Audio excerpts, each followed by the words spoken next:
20 दिसंबर वाला पूरा पेपर। नमस्कार प्यारे बच्चों, स्वागत आप सभी का आपके अपने YouTube चैनल में। तो ये पेपर है आपके कक्षा 11वीं अर्धवार्षिक परीक्षा हाफ ईयरली एग्जाम 2024-25 का क्वेश्चन पेपर है। इतिहास का पेपर है, हिस्ट्री का पेपर है, जो आपके 20 दिसंबर को होने वाला है। अगर आपने एग्जाम से पहले ये कंप्लीट पेपर आपने अच्छे से तैयार कर लिया तो इतिहास के पेपर में, हिस्ट्री के पेपर में पूरे 70 मार्क्स है वो आप आराम से ला सकते हैं। तो वीडियो को आपको कंप्लीट देखना है, वीडियो को कहीं पर भी आपको स्किप नहीं करना है। और वीडियो को शुरू करने से पहले आप सभी बच्चों से मेरी एक रिक्वेस्ट है, यदि अभी तक आपने हमारे चैनल को सब्सक्राइब नहीं किया है तो सब्सक्राइब कर लीजिए और साथ में नोटिफिकेशन बेल को प्रेस कर लीजिए। तो पूरा पेपर है वो इस वीडियो के अंदर आपको मिलने वाला है। तो सबसे पहले पेपर के अंदर यहाँ पर आपको आपके जो रोल नंबर है वो अंकों में लिखने हैं और यहाँ पर रोल नंबर आपको शब्दों में लिखने हैं। टाइमिंग आप देख सकते हैं, समय आप देख सकते हैं, 3 घंटे 15 मिनट का आपको टाइम दिया गया है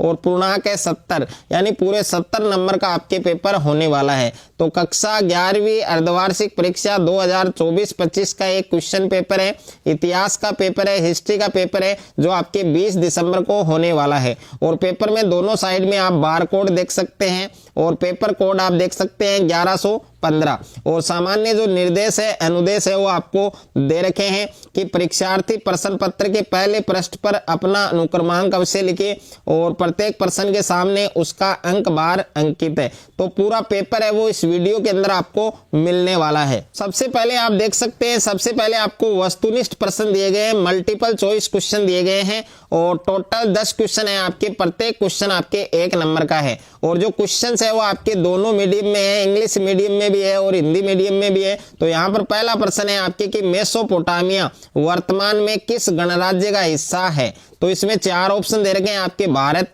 और ब ऑप्शन में मिस्र और स ऑप्शन में ईरान और द ऑप्शन में इराक। तो इसमें 4 ऑप्शन आपको दिए गए हैं, कौन सा ऑप्शन आपका करेक्ट होगा, साथ साथ में जो आंसर है वो भी आप कमेंट बॉक्स में बता सकते हैं। दूसरा प्रश्न है आपके कि दिनारियस रोम में क्या होता था। तो ए ऑप्शन है आपके सोने का सिक्का, ब ऑप्शन है पित्तल का सिक्का, स ऑप्शन है आपके चांदी का सिक्का और द ऑप्शन है आपके लोहे का सिक्का। तो इसमें भी 4 ऑप्शन आपको दिए गए हैं, कौन सा ऑप्शन करेक्ट होगा, सही होगा, वो आपको बताना है। तीसरा प्रश्न है आपके मंगोल साम्राज्य का संस्थापक था। तो मंगोल साम्राज्य है उसका संस्थापक कौन था। तो ए ऑप्शन के अंदर है आपके चगताई और ब ऑप्शन में हलाकू और स ऑप्शन में आपको दे रखा है कबलाई और द ऑप्शन में आपके चंगेज खान। उसके बाद में प्रश्न संख्या 4 है कि फ्रांस में बने बड़े चर्च क्या कहलाते थे, यानी फ्रांस के अंदर बने बड़े चर्च है वो क्या कहलाते थे। तो 4 ऑप्शन आपको दे रखे हैं, ए ऑप्शन में आपके कैथीड्रल, ब ऑप्शन में आपके आब्बे, स ऑप्शन में विशाल चर्च और द ऑप्शन में आपके वृत्त गिरजाघर। तो इसमें भी 4 ऑप्शन आपको दिए गए हैं, कौन सा ऑप्शन करेक्ट होगा, सही होगा, वो आपको बताना है। 5वां प्रश्न है आपके जर्मनी में प्रोटेस्ट सुधार आंदोलन के जनक कौन थे।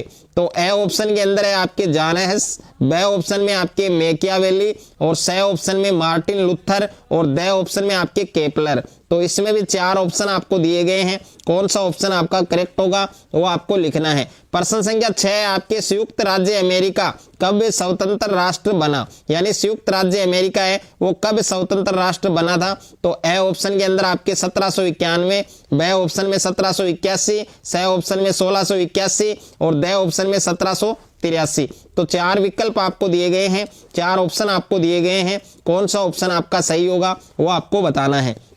7वां प्रश्न है उत्तरी अमेरिका में बाइसन किसके लिए प्रयुक्त हुआ, यानी उत्तरी अमेरिका है उसमें बाइसन जो शब्द है वो किसके लिए प्रयुक्त हुआ था।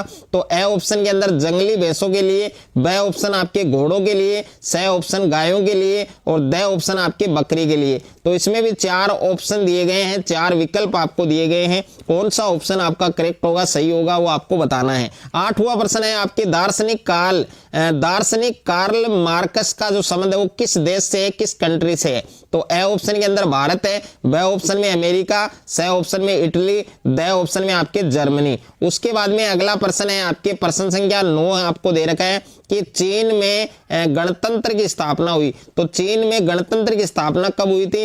ए ऑप्शन में 1910, ब ऑप्शन में 1919, स ऑप्शन में 1911 और द ऑप्शन 1949। उसके बाद में अगला प्रश्न है आपके प्रश्न संख्या 10 है, जापान की संसद कहलाती थी। तो जापान की जो संसद है वो कहलाती थी, क्या कहलाती थी? ए ऑप्शन के अंदर संसद यानी पार्लियामेंट, और बे ऑप्शन में सीनेट, स ऑप्शन में डाइट, और द ऑप्शन में कांग्रेस। यानी 4 विकल्प आपको दिए गए हैं, कौन सा ऑप्शन करेक्ट होगा, सही होगा, वो आपको बताना है। उसके बाद में अति लघुतरात्मक प्रश्न है, यानी very short answer type question है, और निम्न प्रश्नों के जो उत्तर है वो आपको एक पंक्ति में देने हैं। यानी answer the following questions in 1 line, और प्रत्येक क्वेश्चन आपके 1 मार्क्स का है। टोटल 10 क्वेश्चन है आपके अति लघुतरात्मक। तो यहाँ पर बात करें फर्स्ट पर्सन की, आपके क्वेश्चन नंबर फर्स्ट की, कि मेसोपोटामिया में उरुक से क्या अभिप्राय था। और प्रश्न संख्या 12 है, ड्रेसल 20 क्या है, यानी ड्रेसल 20 के बारे में आपको लिखना है। क्वेश्चन नंबर 13 है, चंगेज खान का प्रारंभिक नाम क्या था। तो चंगेज खान है, उसका प्रारंभिक नाम क्या था, वो आपको लिखना है। और क्वेश्चन नंबर 14 है कि वाइकिंग कौन था, वाइकिंग कौन था। और क्वेश्चन नंबर 15 है आपके सेंट पीटर के गिरजाघर की गुंबद का डिजाइन किसने तैयार किया। कि सेंट पीटर है, उसके गिरजाघर की जो गुंबद है उसका जो डिजाइन था वो किसने तैयार किया था। और प्रश्न संख्या 16 है, सेटलर शब्द का प्रयोग अमेरिका में किसके लिए किया जाता था। यानी सेटलर शब्द है, उसका प्रयोग, उसका यूज अमेरिका जो देश है, जो कंट्री है, उसमें किसके लिए तैयार किया जाता था, किसके लिए उपयोग में लिया जाता था, अमेरिका में किसके लिए किया जाता था, तो वो आपको लिखना है। प्रश्न संख्या 17 है कि अमेरिका की पूर्व संध्या से क्या अभिप्राय है। कि अमेरिका की जो पूर्व संध्या है उससे आपका क्या अभिप्राय है, क्या तात्पर्य है, वो आपको लिखना है। 18वां प्रश्न है, ऑस्ट्रेलिया की राजधानी क्या थी। प्यारे बच्चों बहुत ही इंपॉर्टेंट है, यहाँ पर देख सकते हैं आप, ये क्वेश्चंस आपको बेसिकली याद है कि ऑस्ट्रेलिया की जो राजधानी है वो क्या थी। तो ये आपको कॉमेंट बॉक्स में भी बताना है। प्रश्न संख्या 19 है कि जापान में प्रथम रेल लाइन कब बिछाई गई। तो जापान के अंदर प्रथम जो रेल लाइन है वो कब बिछाई गई थी, वो आपको लिखनी है। प्रश्न संख्या 20 है आपके कुओमिंतांग दल की स्थापना किसने की थी। यानी कुओमिंतांग जो दल था उसकी स्थापना किसने की थी, वो आपको लिखना है। उसके बाद में लघुतरात्मक प्रश्न है, यानी शॉर्ट आंसर टाइप क्वेश्चन है। निम्न प्रश्नों के उत्तर आपको 2 या 3 पंक्तियों में देने हैं। तो यहाँ पर आप देख सकते हैं प्रश्न संख्या 21 है कि मेसोपोटामिया की दुनिया को सबसे बड़ी देन क्या है। यानी मेसोपोटामिया की जो दुनिया है उसकी सबसे बड़ी देन क्या है, वो आपको बताना है। प्रश्न संख्या 22 है, रोम साम्राज्य में केस्टोला कहा जाता था।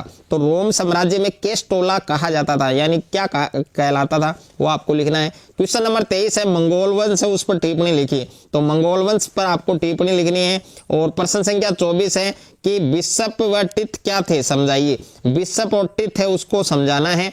और क्वेश्चन नंबर 25 है कि माइकल एंजेलो एक प्रसिद्ध चित्रकार था, उस पर आपको टिप्पणी करनी है।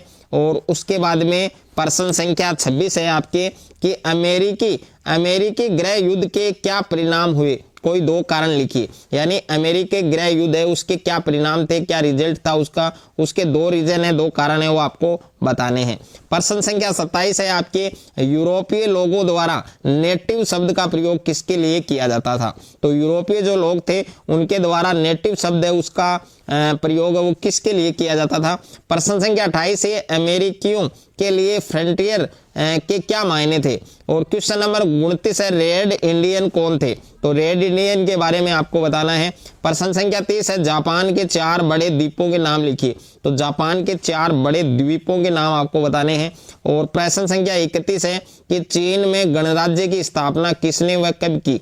यानी चीन में गणराज्य की स्थापना किसने की और कब की।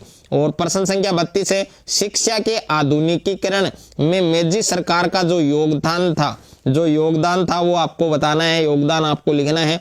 प्रश्न संख्या 33 है कि माओ से तुंग पर टिप्पणी कीजिए। तो माओ से तुंग है उस पर आपको टिप्पणी करनी है। और उसके बाद में अगला प्रश्न है, प्रश्न संख्या 34 है कि गेंजी कथा का वर्णन कीजिए। तो गेंजी कथा है उसका आपको वर्णन करना है। क्वेश्चन नंबर 35 है गोल्ड रश पर संक्षिप्त टिप्पणी लिखिए। तो गोल्ड रश है उस पर आपको संक्षिप्त टिप्पणी लिखनी है।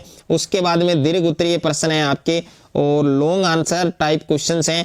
निम्न प्रश्नों के उत्तर 4 या 5 पंक्तियों में आपको देने हैं।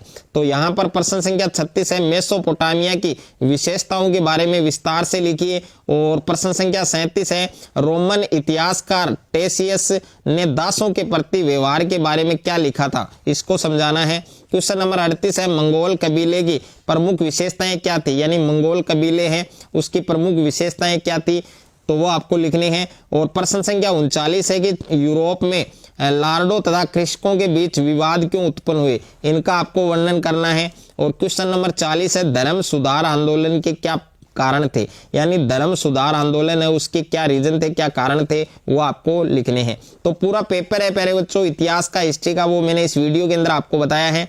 और अगर आपको ये वीडियो अच्छा लगे तो वीडियो को ज़्यादा से ज़्यादा बच्चों के साथ शेयर करें, ज़्यादा से ज़्यादा वीडियो को लाइक करें। और चैनल पर आप नए हैं तो चैनल को आप सब्सक्राइब कर लीजिए और साथ में नोटिफिकेशन बेल को प्रेस कर लीजिए।